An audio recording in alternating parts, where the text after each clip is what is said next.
Hello students, HLB digital classes में आपका स्वागत है।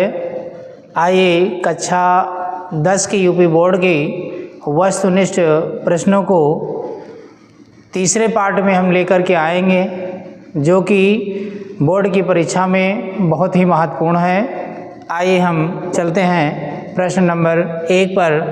प्रश्न नंबर 1 दिया है, बाबू गुलाब राय किस युग के लेखक हैं? पहला ऑप्शन दिया है भारतेंदु युग, दूसरा ऑप्शन है शुक्ल युग, तीसरा ऑप्शन है द्विवेदी युग और चौथा ऑप्शन है शुक्लांतर युग।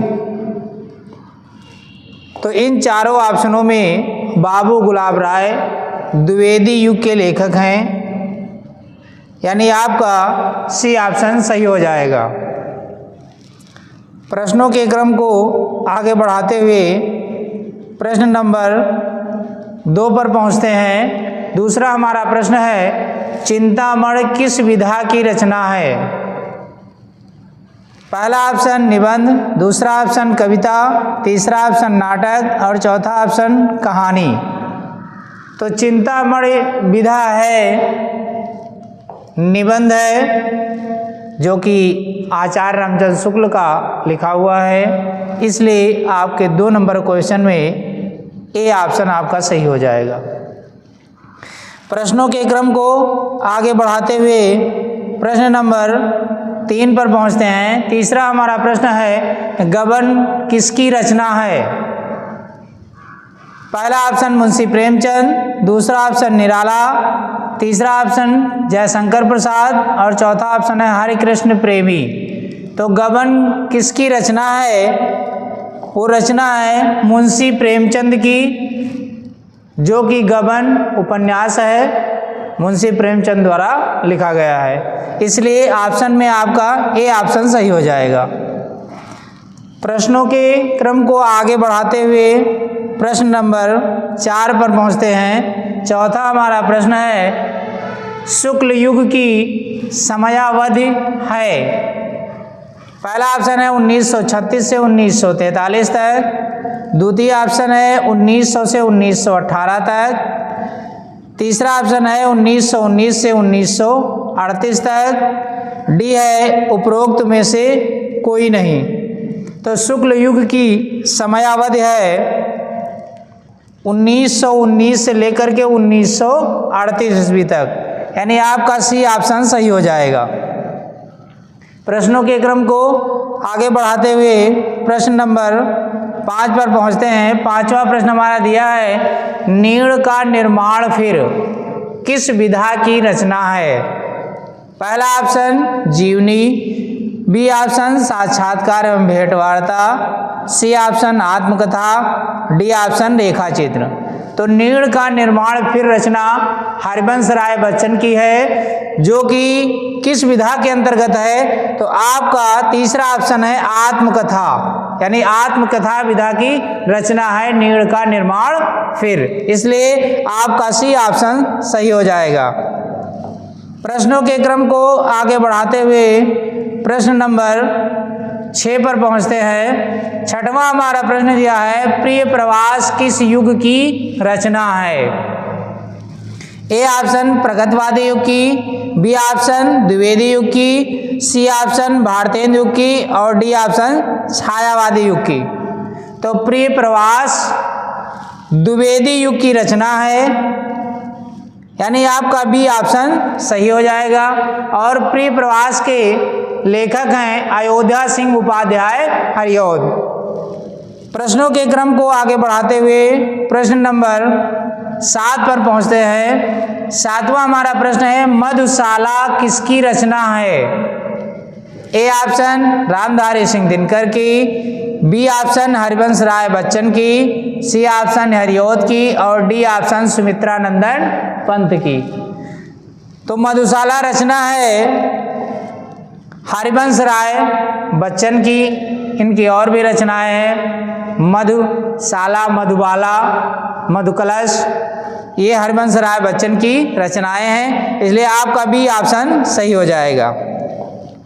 प्रश्नों के क्रम को आगे बढ़ाते हुए प्रश्न नंबर 8 पर पहुंचते हैं। 8वां हमारा प्रश्न दिया है, भारत भारती किसकी रचना है?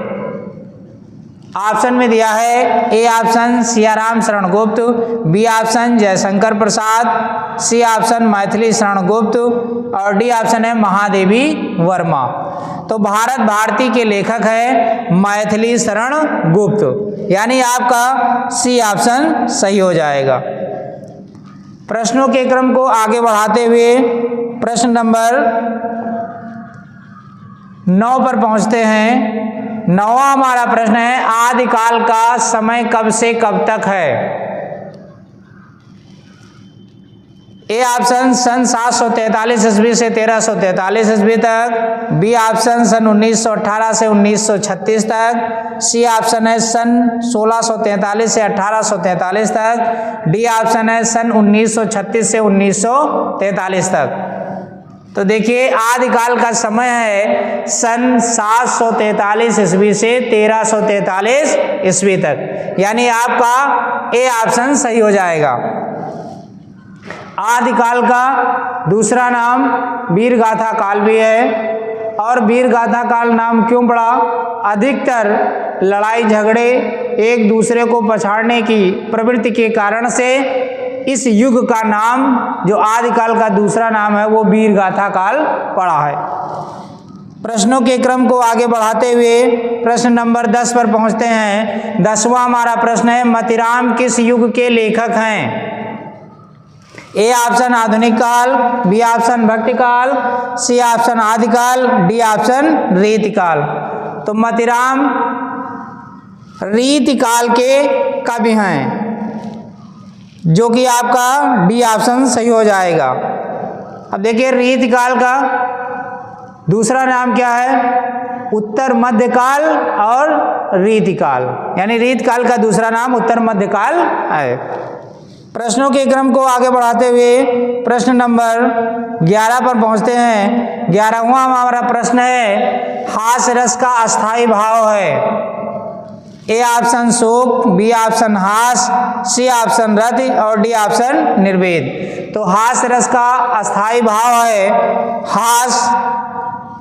हास मतलब हंसी, यानी ऐसी कोई कविता है जिसमें हंसी उत्पन्न हो, तो वो हास नामक मनोविकार के उत्पन्न होने से हास्य रस की निष्पत्ति होती है, इसलिए आपका बी ऑप्शन सही हो जाएगा।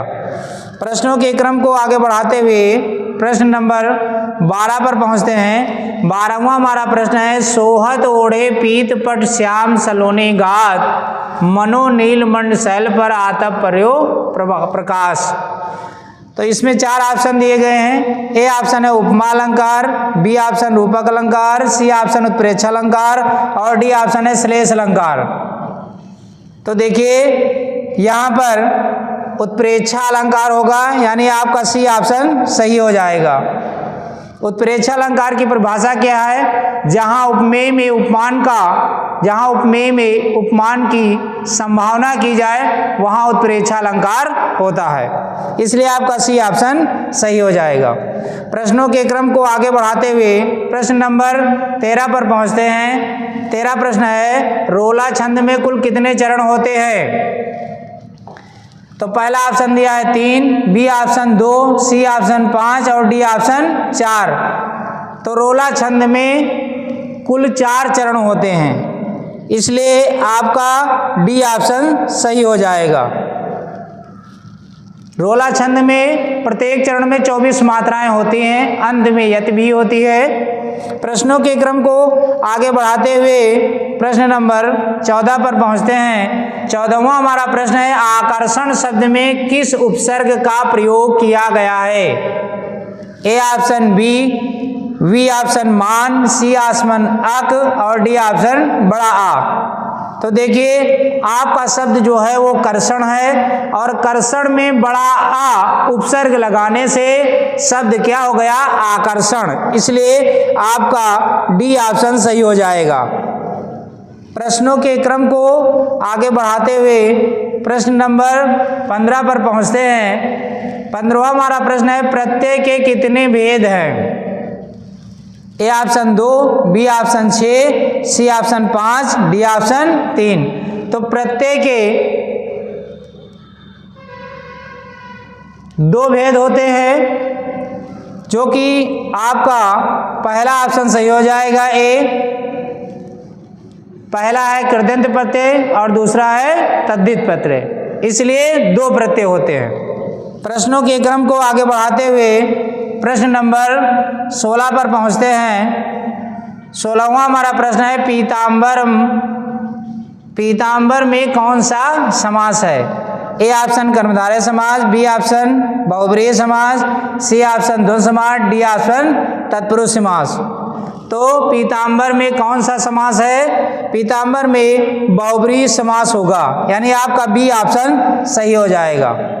प्रश्नों के क्रम को आगे बढ़ाते हुए प्रश्न नंबर 17 हमारा है, आंसू का तत्सम रूप है। ए ऑप्शन अश्रु, बी ऑप्शन रोना, सी ऑप्शन अंशु और डी ऑप्शन आंख। तो आंसू शब्द तद्भव है, आंसू शब्द का तत्सम रूप है अश्रु, यानी आपका ए ऑप्शन सही हो जाएगा, अश्रु।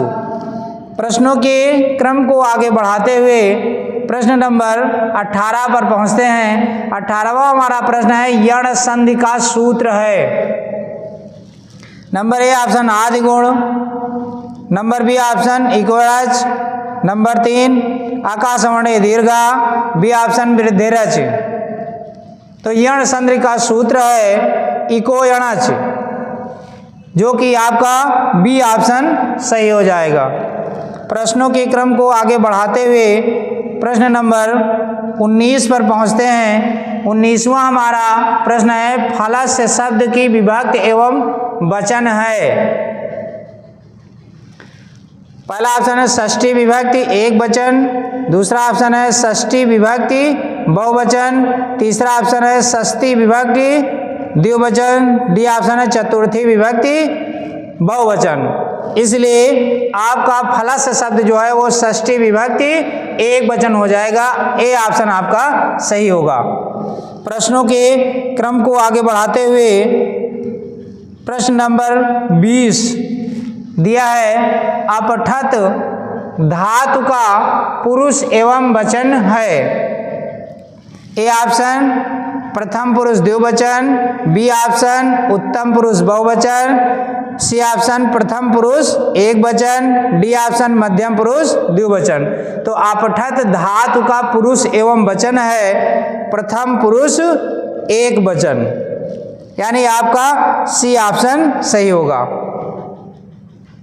जो तृतीय पार्ट में हम आपके 20 क्वेश्चन लेकर के आए हैं, आपको कैसा लगा होगा? हमें आशा है कि आपको अच्छा लगा होगा और आप HLB डिजिटल क्लासेस से जुड़िए और प्रतिदिन आपको हाई स्कूल का कोई ना कोई किसी न किसी विषय का आपको एक वीडियो मिलता रहेगा, जिससे आपकी यूपी बोर्ड की तैयारी बहुत अच्छे ढंग से हो जाएगी। और हम ये आशा करते हैं कि आप अगर इस चैनल से जुड़ते हैं तो निश्चित ही आप मेरिट लिस्ट में आपका नाम होगा। धन्यवाद।